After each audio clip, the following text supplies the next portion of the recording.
morning, everyone. I'm on my way to Halifax. I'm at the airport on my way to Quilt Canada, and more importantly, to meet my friend Stephen Bland in person. So excited. See y'all soon. Bye.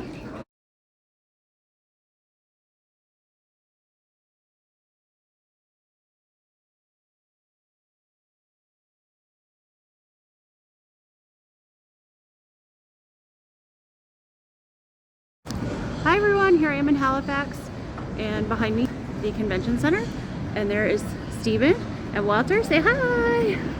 And this is Cheryl Curley, and here are my shoes, but more about that later. So here's some of the quilts from Halifax.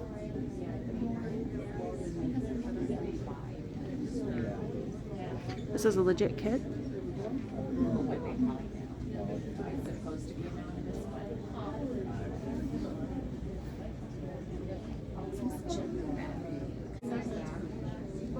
They were like, don't let anybody go out this door. So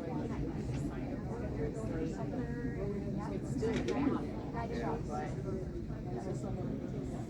Whatever the rest of it is. But anyway, she has a monthly little club thing. When I go back, she gives you the design, she gives you the book project, and she tells you how to build it on the gamble, but she's also now selling them for other designs. Right.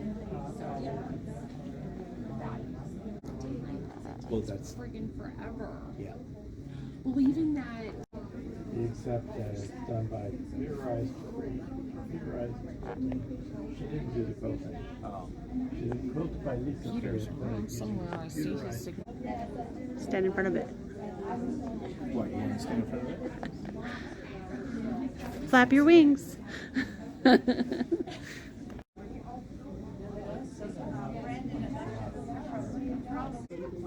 Which okay.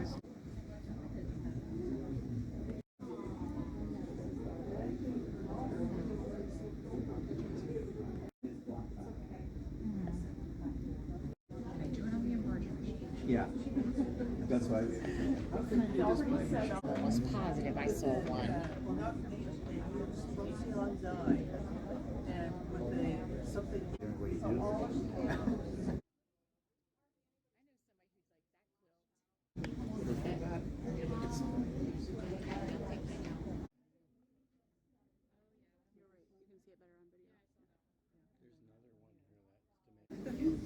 We'll have fun.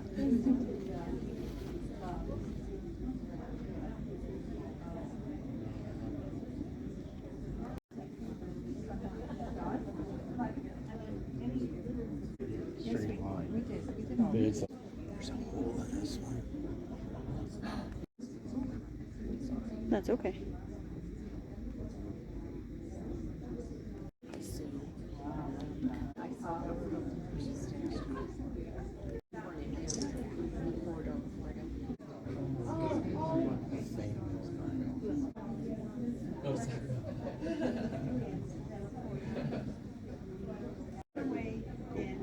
Bonkers. Yeah.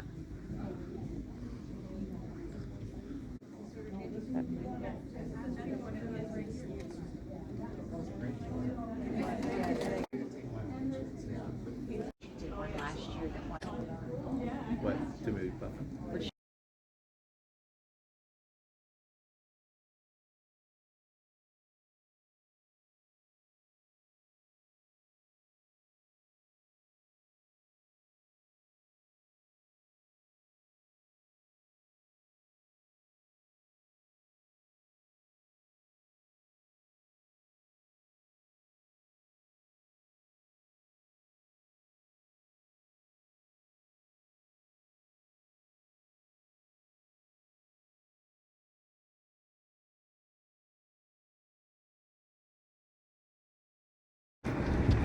Here we are at the Citadel in Halifax. It's beautiful. There's a guard right there at the entrance.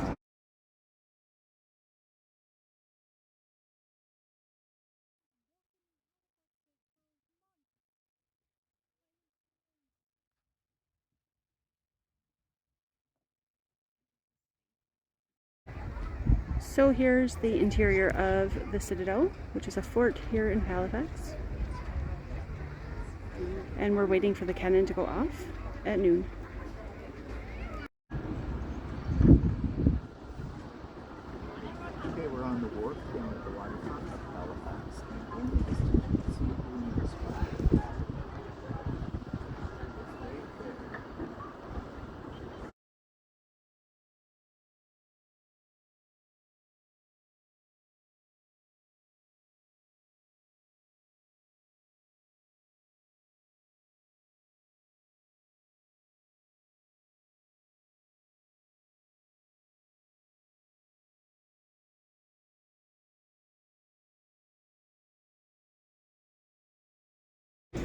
Okay, well, I made it to the Toronto airport, day 2.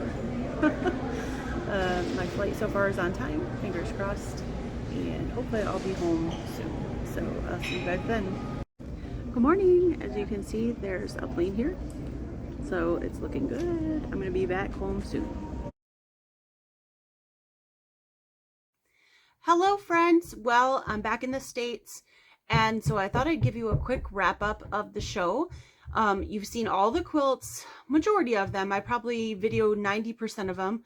There was a lot of people around, so I tried really hard to make sure I didn't get anybody in camera, because you never know how people are going to react. Sometimes people don't want to be on camera, and I totally understand and respect that. So I got the majority of the quilts, so you've seen most of them in the video. So good trip, some good, some bad, some interesting. So I'll start with my shoes. That was a funny story. I actually volunteered at the Quilt Canada show for the white glove service in the juried show. So I got to show people quilts, show them the back of quilts. You have to wear white gloves for that, and you have to wear black pants and black shoes. So I bought this pair of black tennis shoes, which you guys saw.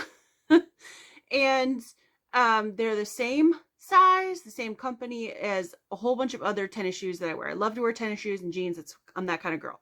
And for some reason, those shoes really hurt my feet. They were not constructed or built the same way as all the other pairs that I have in the same shoes in the same size. So when we got done doing our shift, I took them off because I couldn't walk. My feet hurt so bad. So I took them off. They were pinching my feet where I don't usually have shoes pinch. They gave me blisters on the back of my heels, and the bottom of my feet hurt because I could feel the concrete.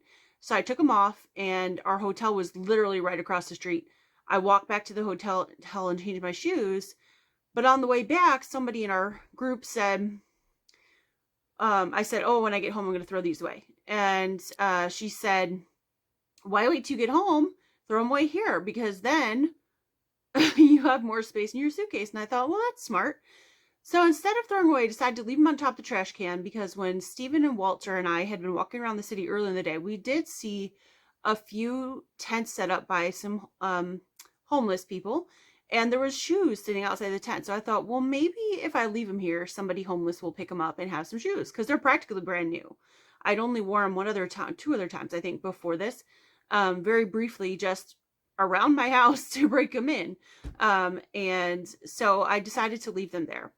So the photo that you saw after the video with them in there, that was Thursday was the video. The second day, the photo was from Friday, and they were still there. And then Saturday we walked past and they were gone. So I'm hoping they didn't just get thrown away. I'm hoping somebody took them and was able to use them, because like I said, they were practically brand new. So that was the story of the shoes. So my overall impression flying to Canada on Air Canada. Now, to be fair, Stephen had warned me before I came to Canada that Air Canada is not the best airline. But he said it's only one of two choices up there other than budget airlines.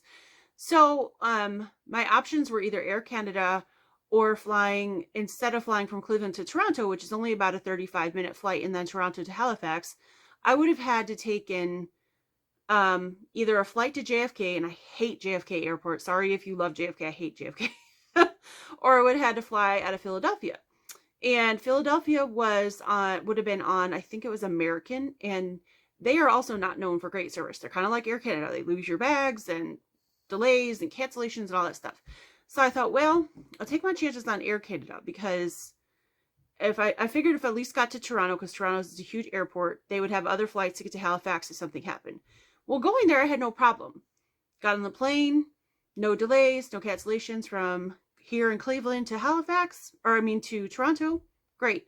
Got on the plane in Toronto, and got to Halifax, no problem.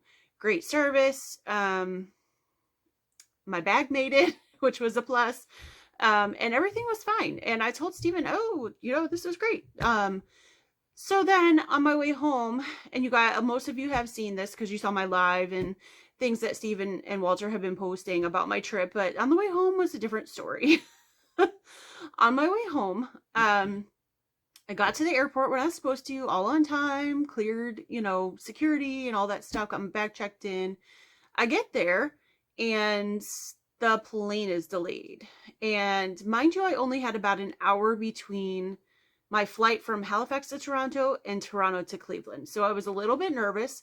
So I proactively went to the customer service desk, which was next to my gate, and said, because they had no idea how long the delay was going to be. And I'll get to that in a minute as to why there was a delay. And said, look, I only have an hour between flights. There's the only flight going to Cleveland from Toronto that night was the flight I was supposed to be on. And I said, there's another flight tomorrow from here, from Halifax to Toronto, and then Toronto to Cleveland at 7 a.m. I said, if for some reason this plane is delayed beyond a certain amount of time, like a half hour, can I switch to that? And they said, no, it'll be fine. You know, we'll get you to Toronto and we'll figure it out from there. And I said, are you sure? And they said, yeah, it'll be fine. Well, so what you don't know is that if you fly Halifax to Toronto and you're American, you don't go through customs in Halifax. You go through customs in Toronto to get back to the US to go to Cleveland. So not only was my plane delayed, but I had to clear customs and then get to my gate before. So customs is not slow, but they're not fast either. And depending on what time of day it is, they can be slower or faster, just like security or whatever. But, so I was really, really nervous. So anyway, my plane ended up leaving, I want to say it ended up leaving 40 minutes late. And that was not Air Canada's fault. It left late due to a medical emergency on the incoming flight. So unfortunately, and this is the sad part, somebody passed away. They had a heart attack and passed away on the incoming flight. So they had to get everybody off the plane so they could bring the paramedics and the medical people and they had some police officers and things like that on to take the person away. So because that there was people on the plane that weren't cleared to be on the plane in contact with the pilot and the flight attendants, they had to pull all of them off the plane. They had to go down to customs and security and get rescreened by both. Now, luckily, of course, they put them in front of everybody else, but they still had to go through it.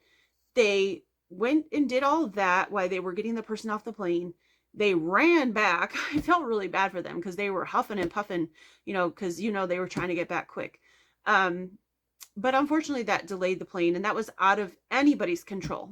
So at that point, they said, just get on the plane. So we all got on the plane. They loaded up fairly quickly because there's a whole plane full of people just standing there. You know how a lot of times a plane, somebody like straggles the last minute and they run up to the gate and they put them on.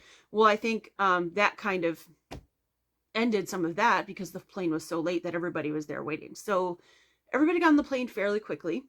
I talked to my flight attendant on the way because they're able to check. We didn't have any internet service on that plane. It wasn't working for some reason, so I couldn't check my flight because the gate agent in Halifax said, just pray for a delay. So checked, the flight attendant was checking my flight. And as we were close to landing, he had me come up to he told me that he would come get me as soon as the plane was on the ground and he could get up, which is what he did. He pulled me to the front of the plane with my stuff, knowing I only had at this point about 20-25 minutes to clear customs and get to my gate. So he put me at the front of the plane. I got off the plane, but he said, if you run, you can make it. And he told me to tell them when I got to customs that I'm on this plane and that, you know, my last plane was delayed. So that's what I did.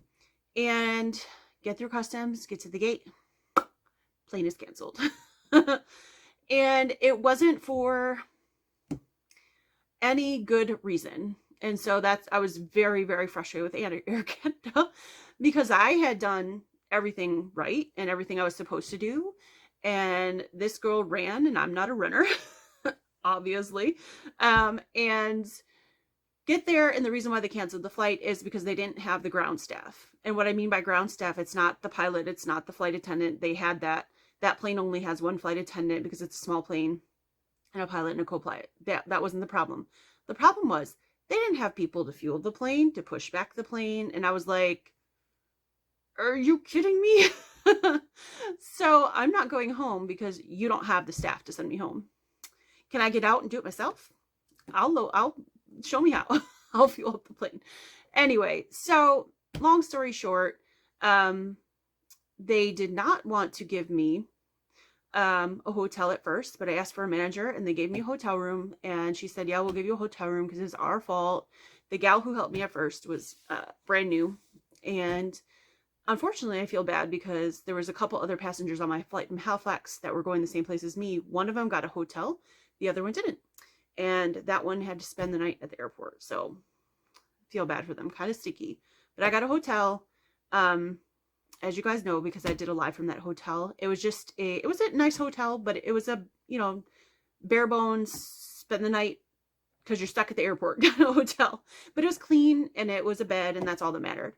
So then I get up the next morning and they told, I actually, to back up just a little bit, they were going to hold my bag, my suitcase. And I said, no, I want my suitcase. If I'm stuck here overnight, they said, no, we've got it tagged. It'll go on your flight in the morning. And I said, no, I've had that experience before. This has been years ago now, where they held it and my bag didn't get there with me.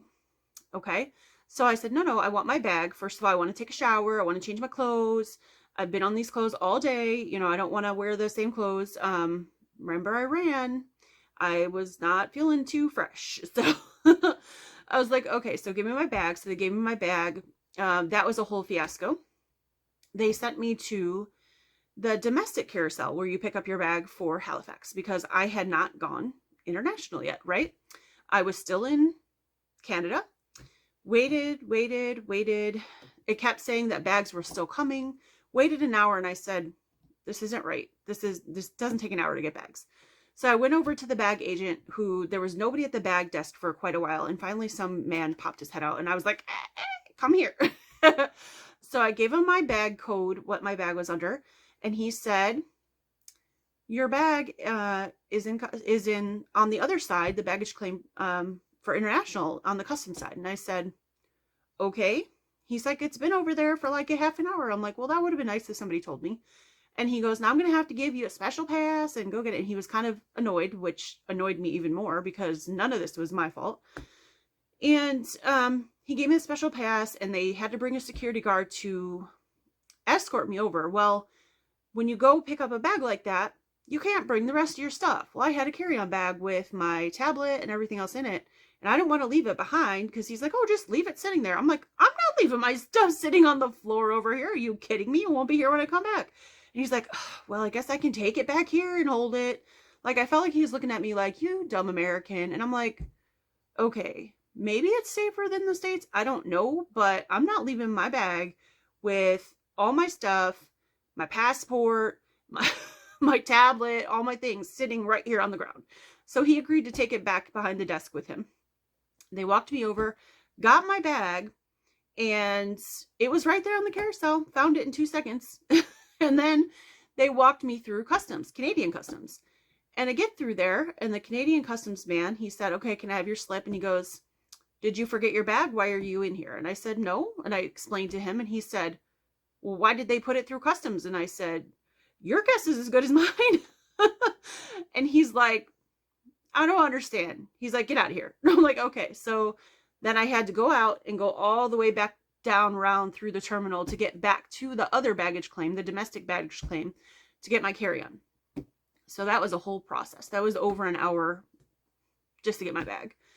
But I will tell you that I'm glad I got my bag, because one of the other passengers that was with me that had been stuck in the same situation, the other one who got a hotel, she did not ask for her bag. And when we got to Cleveland, no bag. And she talked to them. I stood there with her because she was ready to murder somebody. So I was just trying to be supportive and keep her calm. And they said, oh, we'll fly it in later today. You'll have to come back to the airport and get it. And I told her, I was like, no. You tell them that they need to get it to you. Whether they have to send it Uber, taxi, drive, somebody has to drive. It's not fair for her to have to come back because she was 45 minutes in the airport and come get it, right? Come on. Because they had forgotten to put it on the plane, which is exactly one of the things that I was thinking of when they said they were going to check my bag. I was like, no, you're not going to do that. Anyway, so the next morning I go to leave. I get to they told me because I have to recheck my bag. I have to be there 3 to 3.5 hours ahead of time. Well, my flight was leaving at 8:20. So that made it like I should have been there at 10 till 5. Ouch. So I get there at 5 o'clock, check my bag, which because they canceled my original flight, I couldn't check in at the kiosk. When I kept trying to check in, it said, see the gate agent. So had to go wait in the line to see the gate agent and checked my bag in, got through security, got through customs, all that stuff. That stuff didn't really take long because at that point it was like 5:15 and I'm like, oh, now what do I do for 3 hours? So I found a lounge, sat down, did a little computer work, had some breakfast, go over to the gate. I'm one of those who I'm a very like, I need to be there early because if I'm early, I'm not going to miss anything. So I went to the gate at like 7:15. Mind you, the flight was supposed to leave at 8:20, so it's still over an hour ahead of time. Sit there, never hear any announcements about anything. And everything was good. And then it's like, okay, 7:50. 7:50 was the time that we're supposed to start boarding the plane. So standing there at 7:50, right by where you're supposed to get on the plane, 7:55, 8 o'clock, there's a text message on my phone. Ding. Blah, blah, blah. Your flight is delayed for an unknown amount of time due to the fact that we can't find a pilot. Really, Air Canada? How about you just take the one from last night that you're supposed to give us to send us home and bring them on the plane? So the truth is they had a co-pilot. They didn't have a pilot, and they had the flight attendant who were sitting there just waiting for a pilot so they didn't die on the clock. Well, luckily it was not delayed that much beyond the original time. We were supposed to leave at 8:20. We ended up leaving, I think, at 8:40, 8:45, something like that. So not too bad, but it was just crazy. And the pilot that came on, I was a little nervous at first. He looked like he was about 12 years old, and he was very good looking, but he looked like he was about 12 years old. And I'm like, is he certified to fly this plane? So, but he got us there in one piece, and I got home, and like I said, I had my bag, so it's all good. I made it. But will I ever fly Air Canada again? The verdict is out. If I absolutely need to go to Canada and I have no other options, I might. But the reality is we actually are not that far from Canada. We are pretty much due south of Toronto. If there wasn't this big thing, this big Great Lake called Lake Erie in between, we'd really be right on top of Canada. So we either have to go to the east and go up through like Niagara Falls, or we have to go to the west, which actually is not that far, the Detroit-Windsor crossing, which is only really little over 2 hours from us, like 2 hours and 15 minutes. And then we can be in Canada. So if I ever want to go to Canada in the future, I may actually consider just driving over to Canada. Because that was kind of, and excuse my language, but a poo show. But like I said, I'm here. I made it. I'm in one piece. It was just a bit of delay. So my whole week is now delayed because I had planned on doing certain things on Sunday. And now some of those things fell today to Monday, and those things are going to fall behind. So I'm a little behind on things, but that's okay. Now to go into the Quilt Canada show. The Quilt Canada show was a really nice show. It was a small show. Not compared to a show in the States. If you've been to Houston Quilt Festival, Quilt Canada is more than half the size. If you've been to Paducah, it's definitely half the size. I haven't been to QuiltCon yet. I'm going to go to that next year, so I can't compare it to that. As you can see by all the quilts, there's some gorgeous quilts, and they're in all the categories: paper piece, modern, traditional, all different kind of, some mixed techniques. A lot of art quilts in the Quilt Canada show. The one disappointing thing I can say about the Quilt Canada show is the same person won first, second, and third place, and I feel like this person won because of who he is, because he's known. And that was a little upsetting because it's really, his quilts are obvious that you know they're his. And there was a lot of quilts there that did not get the recognition they deserved because his quilts were in the show. He had 6 quilts, and out of 6, all of his, like, he was top 3. And so that was a little frustrating. and I'm not going to talk about who it is. You guys can figure it out if you're Canadian, or even if you're American and you know this person or seen any of the postings about it. But and I think one of the other things that bugs me is he's not a nice person.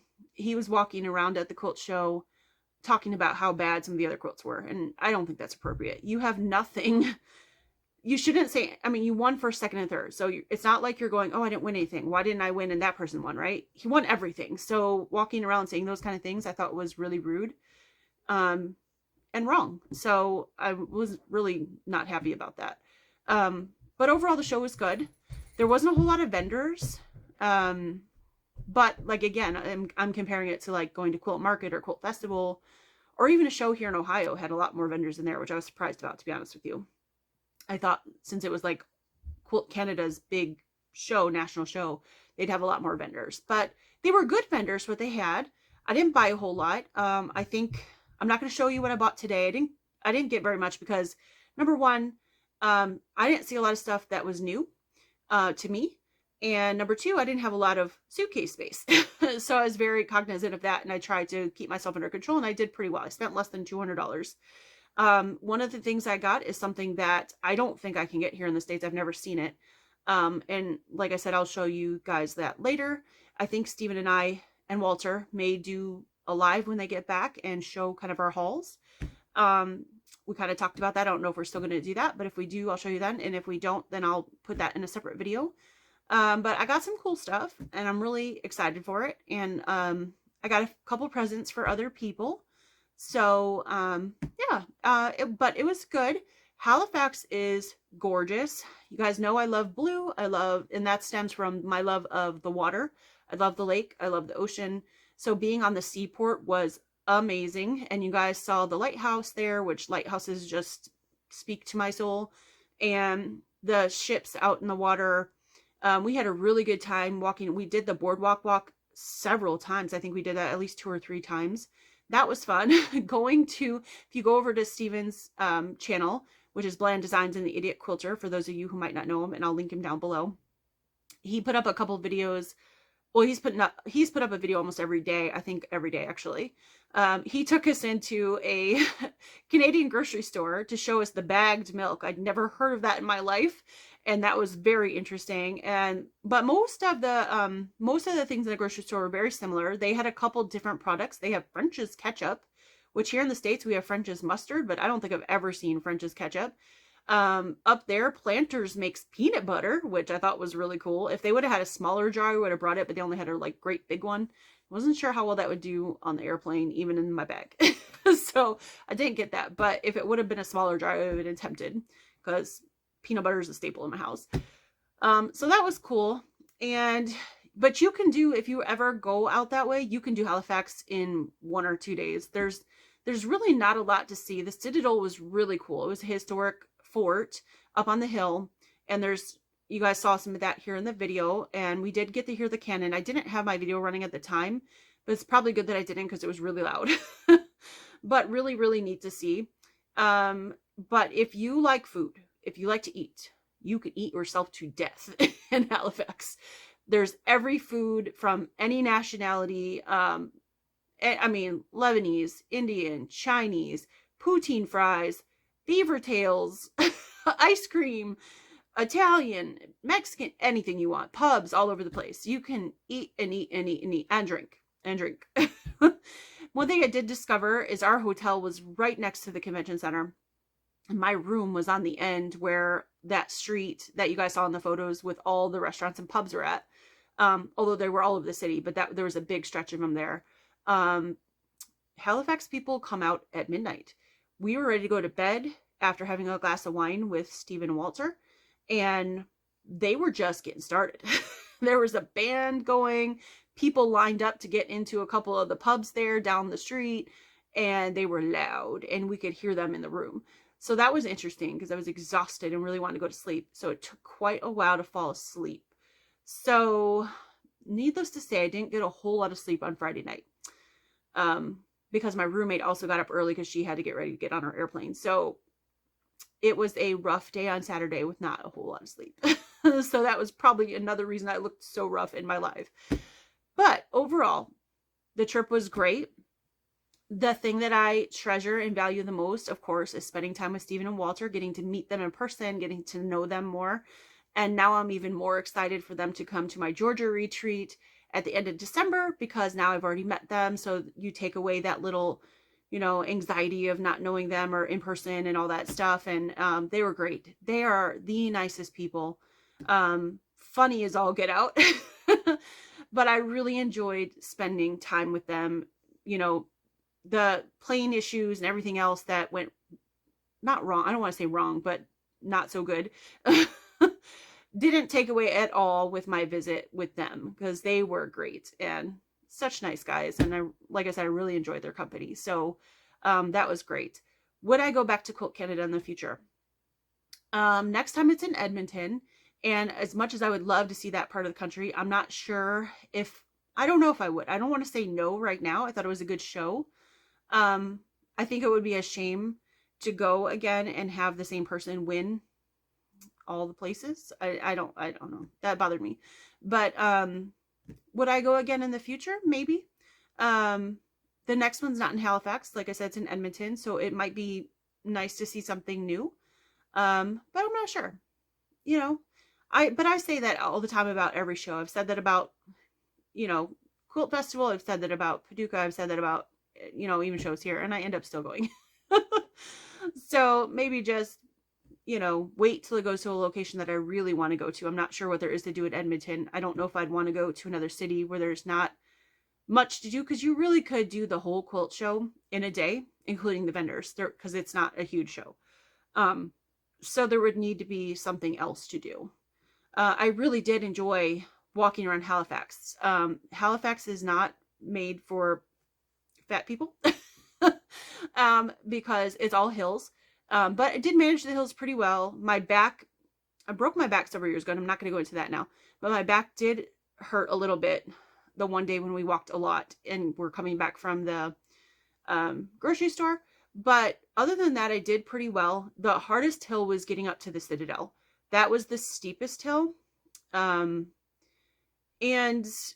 yeah, if we could not go up that hill ever again in my life, I would be fine with that.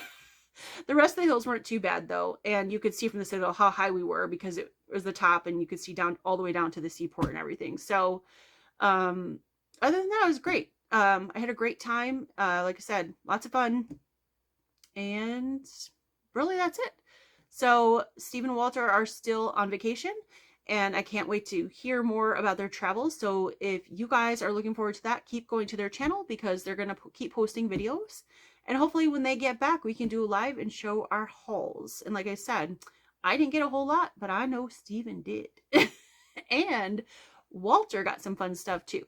So I will see you guys really soon. I hope you enjoyed this video and this wrap up. Don't forget to subscribe to my channel. And if you were the winner of the quilt journal, don't forget to email me your information so I can send you the journal. All right, guys, take care, and I will see you soon. Bye.